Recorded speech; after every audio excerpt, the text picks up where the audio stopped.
Hi friends, welcome back to ఇది మన channel 2. So friends, ఈరోజు మనం మాట్లాడుకునే టాపిక్ ఏంటి అంటే అఘోరి గురించి మాట్లాడుకుంటాం. అసలు ఈ అఘోరికి అసలు ఏమవుతుంది, మాకు అసలు ఏం అర్థమవుతలేదు. సో సనాతన ధర్మాన్ని కాపాడుతున్న విషయాల్లో ముందుకు వెళ్తూ ఈమె తప్పిన సనాతన ధర్మం గురించి మనం మాట్లాడదాం. ఏంటి అంటే ఫస్ట్ ఒకసారి వర్షిణిని కలిసినప్పుడు, వర్షిణి నాకు కూతురు లాంటిది, నేను ఒక అమ్మ లాంటిదాన్ని అని చెప్పేసి మాట్లాడినటువంటి అఘోరి కాలక్రమేణా ఈమె చేసినటువంటి ప్లాన్ ప్రకారం ఏంటంటే ఆమెను పెళ్లి చేసుకొని మేమిద్దరం ప్రేమించుకున్నాము, మేమిద్దరము జెండర్స్ వేరే అయితే ఏమవుతుంది, ఎట్లయినా మేము కలిసి ఉండొచ్చు కదా, మేము లెస్బియన్స్ అని చెప్పేసి వర్షిని మాట్లాడుతుంది. వర్షిని నువ్వు పిచ్చిదానివా మంచిదానివా ఎర్రదానివా అనేది నాకు తెలియదు. ఎందుకంటే కనీసం కామన్ సెన్స్ ఆలోచించి మాట్లాడాలి. తల్లిదండ్రులు అవసరం లేదంటాను, చిన్నప్పటి నుంచి వాళ్ళు లేదు నువ్వు ఎక్కడి నుంచి వచ్చినావు అని చెప్పేసి నీకే తెలవాలి. అండ్ అఘోరి అంటాను, అఘోరి ఇంతకుముందు ఎంతో మందిని అమ్మాయిలను ట్రాప్ చేసి వాళ్ళని ఎంతో మందిని జీవితాలు ఆగం చేసేసి వాళ్ళకి ఎంతో కొంత డబ్బు ఇచ్చి సెటిల్ చేసేసి వాళ్ళని సైడ్ తప్పించేసి మళ్ళీ కొత్తదనం కోరుకునే విధంగా నిన్ను ట్రాప్ చేయడం జరిగింది. సో ఆమె ఆడపిల్లల రక్షణ కల్పిస్తా, ఆడపిల్లలకు సెక్యూరిటీ అనేది లేదు అని చెప్పేసి మాట్లాడినటువంటి అఘోరి, లేడీ అఘోరి మాట ఒక పనికి మాలిన పనిగా పెట్టుకొని ఇట్లాంటి కార్యక్రమాలన్నీ చేపిస్తుంది.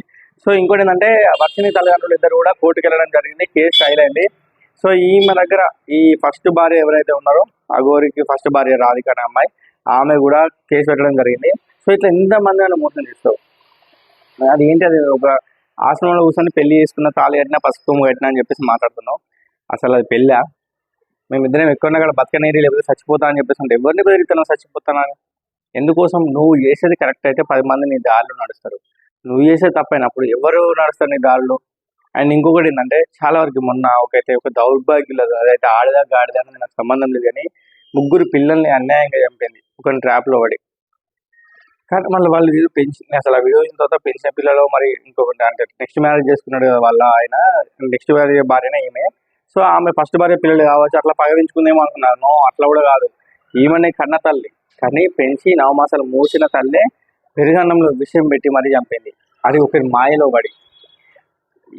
మళ్ళీ టీచర్ అంట ఈమె, 10 మందికి మంచి అయిపోయి ఈమె కదా తప్పింది. ఇట్లాంటి కార్యక్రమాల మీద ఇట్లాంటి అఘోరి మాట్లాడి ఇట్లాంటి చేయకండి, ఎన్నో అత్యాచారాలు జరుగుతున్నాయి, ఇట్లా చేయకండి, సనాతన ధర్మాన్ని మత కలహాలు రేపు విధంగా కొంతమంది ప్రవర్తిస్తారు, అట్లా చేయకండి అని చెప్పేసి ఎన్నో మార్గాలు ఎంచుకోవచ్చు.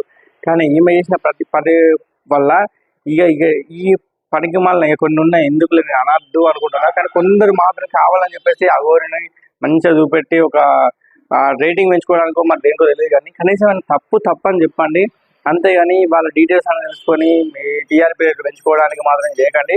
సో చాలా వరకు ఇంకా చాలా న్యూస్ ఉంది మనకి, ఎక్కడెక్కడ ఏదో జరుగుతుంది, దాన్ని అన్ని కూడా ఎక్స్పోజ్ చేయండి, 10 మంది తెలిసేలా చేయండి. అఘోరి గురించి తెలిసేలా అయితే దానివల్ల ఏముంది, అది చేసింది, పెళ్లి చేసుకుంది, అయిపోయింది, కోర్టులో కేసు నడుస్తుంది. అండ్ రేవంత్ గారు సర్కార్ కూడా కొంచెం సీరియస్గా తీసుకున్నారు, మహిళా కమిషన్ కూడా కంప్లైంట్ వెళ్ళింది, కాబట్టి ఆటోమేటిక్గా వాళ్ళ అతని మీద చర్యలు జరుగుతాయి. సో మిగతా వాళ్ళు కూడా కొంచెం వేరే దాని మీద ఎక్స్పోజ్ చేయండి. అండ్ నేను ఎందుకు ఈ వీడియో చేస్తున్నా అంటే నాకు కూడా గలీజ్ అనిపించింది, ఎందుకంటే నా పరంగా ఒకటి చేయాలనే ఉద్దేశం చేస్తున్నా. ఎందుకంటే ఆమె మాట్లాడిన ప్రతి ఒక్క టాపిక్లా ఎంత అబద్ధం ఉందా అంటే మరి ఘోరం. వర్షిని అంత ఘోరంగా ట్రాప్ చేసిందని అనుకోవచ్చు, కానీ ఏదో ఒక రోజు వర్షిని మాత్రం లాస్ట్గా తాగమైపోతుంది. ఎందుకంటే శివరుద్ర గారికి నిజంగా థ్యాంక్స్ చెప్తున్నా. శివరుద్ర గారు, స్వామి గారు, నేను మీ గురించి వీడియో కూడా చేసిన నాగభవిత విషయంలో.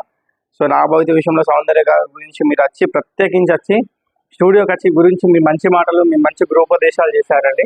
సో ఇప్పుడు కూడా ఈ వర్షిని కాపాడే ఉద్దేశంతో మీరు ఛానల్స్ ముందుకు వచ్చి మీ ఒంటరి పోరాటంతో 10 మందిని కలుపుకొని పోతున్నారు. నిజంగా శివరుద్ర గారికి ధన్యవాదాలు, నేను నిజంగా నమస్కారాలు చేస్తున్నా. శివరుద్ర గారు, మీరు నిజమైన సనాతన ధర్మాన్ని కాపాడే వ్యక్తి అని నాకు అనుకుంటున్నా, మనసుకు నచ్చారు. అండ్ ఇంకోటి ఏంటంటే వేదాంత మీడియా, శివ మీడియాస్ అన్నీ కూడా E96 సంతోషంలో కూడా వీటన్నిటి మీద ఒక మంచి రివ్యూ అనేది ఇస్తున్నారు. సో ఇంకా నేను నెక్స్ట్ వీడియోలో పూర్తి డీటెయిల్గా మాట్లాడతా విత్ కాల్ రికార్డ్స్తోనే. వీడియో నచ్చితే లైక్ చేయండి, షేర్ చేయండి, సబ్స్క్రైబ్ చేయండి.